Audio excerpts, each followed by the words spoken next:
ನಮಸ್ಕಾರ ಎಲ್ಲರಿಗೂ. ಈ ಚಿಕನ್ ಗ್ರೇವಿ ಹೇಗೆ ಮಾಡೋದು ಅಂತ ನೋಡೋಣ ಬನ್ನಿ. ಫಸ್ಟಿಗೆ ಈ ಈರುಳ್ಳಿನ ಹುರ್ಕೋಬೇಕು, ಎಣ್ಣೆ ಎಲ್ಲ ಹಾಕ್ಕೊಂಡು ಸ್ವಲ್ಪ ಜೀರಿಗೆ. ಈರುಳ್ಳಿ ಚೆನ್ನಾಗಿ ಫ್ರೈ ಆದಮೇಲೆ ಚಿಕನ್ ಹಾಕ್ಕೊಳ್ಬೇಕು. ಚಿಕನ್ನು ಚೆನ್ನಾಗಿ ಫ್ರೈ ಮಾಡ್ಕೋಬೇಕು. ರುಚಿಗೆ ತಕ್ಕಷ್ಟು ಉಪ್ಪು,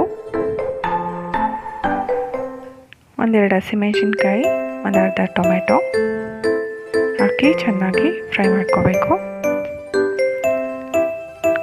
ಖಾರದ ಪುಡಿ ಹಾಕ್ಕೋಬೇಕು, ಸ್ವಲ್ಪ ಅರಿಶಿನ ಹಾಕಿ ತಿರ್ಗಾ ಫ್ರೈ ಮಾಡ್ಕೋಬೇಕು ಚೆನ್ನಾಗಿ.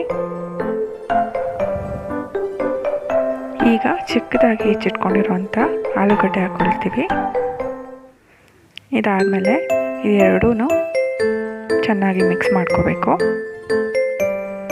ಇಷ್ಟೇ ನೋಡಿ, ಇದನ್ನು ಚೆನ್ನಾಗಿ ಬೇಯಿಸ್ಕೊಂಡ್ರೆ ರೆಡಿ ಆಯಿತು ಚಿಕನ್.